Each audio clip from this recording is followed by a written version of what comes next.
You're tuning into Black and White Sports on YouTube. The no-holds-barred truth on sports. The main event starts. All right, Black and White Sports supporters. Well, let's talk about the Browns again. We got an update on Shedeur Sanders, kind of sort of what he's doing at OTAs right now.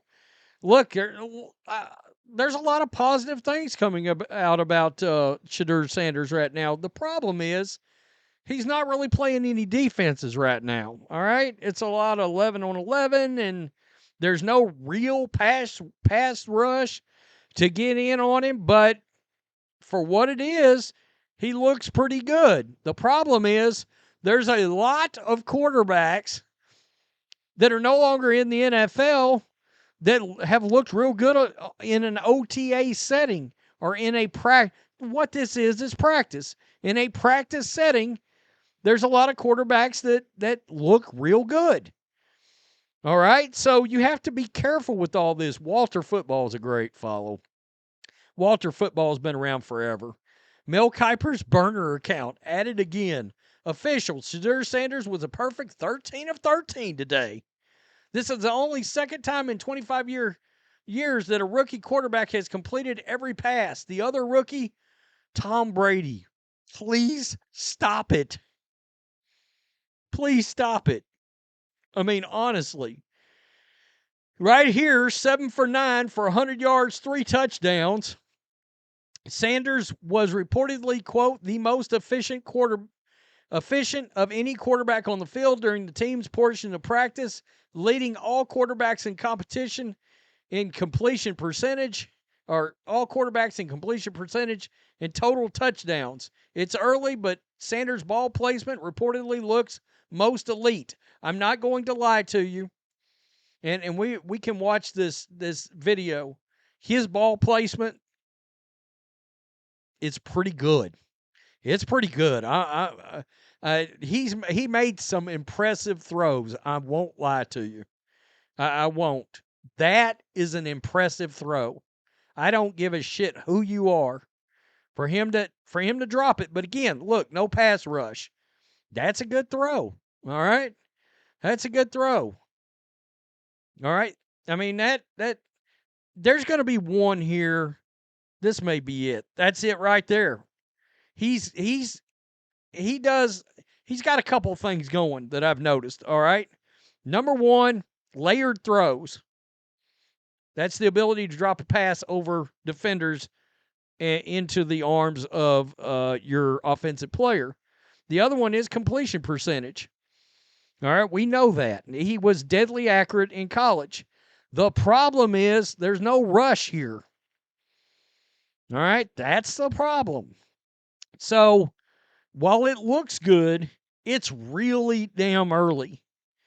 And you need the artillery to be flying at him to be able to make a determination.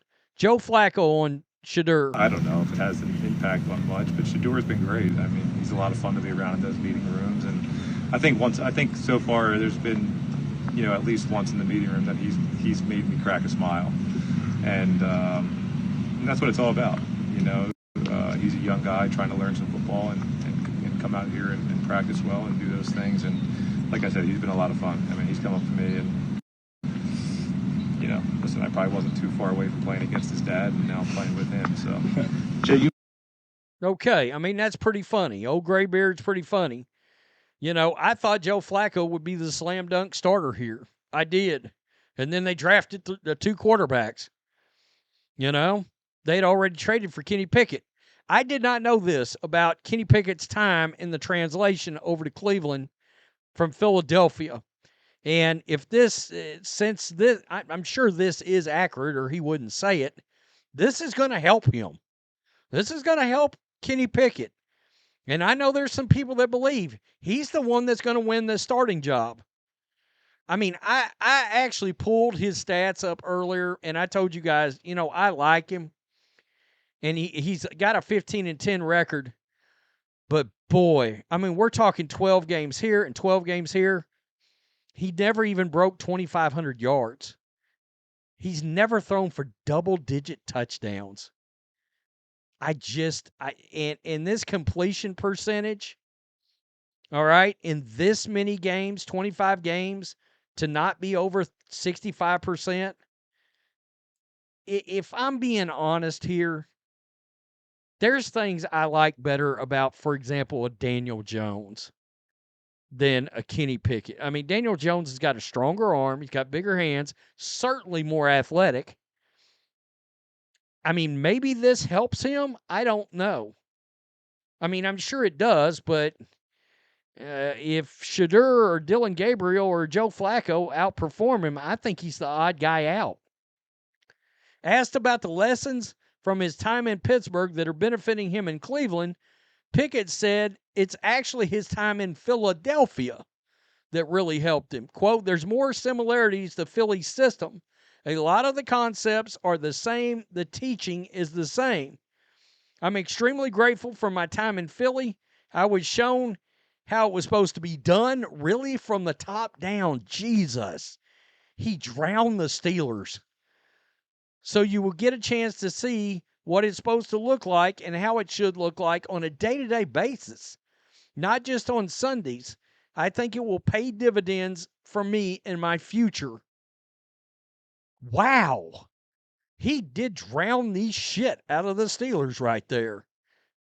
Well, wait a minute. Mike Tomlin's supposed to be this consummate professional. He's telling you they're not. Wow. Wow. Quote, when I was in Philly, I would prepare as if I was a starter because you never know when that opportunity is going to come to play. Wow. You get to see how it's really done from the top down. Huh. That's pretty wild. I read the similarities part. I had not gotten down to the part where I found out how it was really supposed to be done, and obviously the Steelers weren't doing it right. That's kind of wild. Now, look, Matt Canada was there, and Matt Canada's ass has been run out of there too. So that should be noted. All right. Arthur Smith, he's known, and I know some fans want to crap on Arthur Smith. I hate to break it to fans. He's considered probably a top 5 offensive coordinator in the NFL. All right. And this is also going to send a stench of cringe down everybody's back. There's people that thought he shouldn't have been fired in Atlanta. All right. I mean, I'm talking about people around the National Football League that thought he shouldn't have been run off. And he's likely going to get he's going to be another one of these offensive guru kinds that gets yet another opportunity at some point to get a job. Anyway, that's a side note. This is getting interesting. I said it's going to be the most interesting story this offseason. I just dropped a video where Deshaun Watson could piss in everybody's pool later during the season, the regular season, when he comes bebopping into the facility talking about, I'm ready to start. I'm ready to play. And they're like, hell to the no, you're not playing.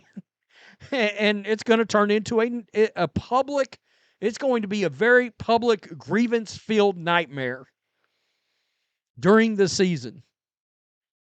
Man, if either one of these rookies can come in, Gabriel or Sanders, if they come in, and I'm trying to think of a comp.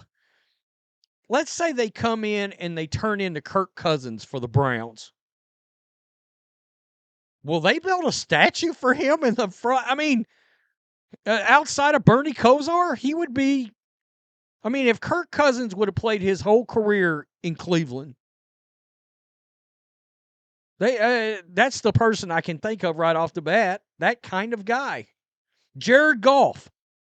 Even though Jared Goff's got a much better arm, if Jared Goff had been in Cleveland this whole, they'd end up building statues for him. It's interesting. It's going to be a great follow.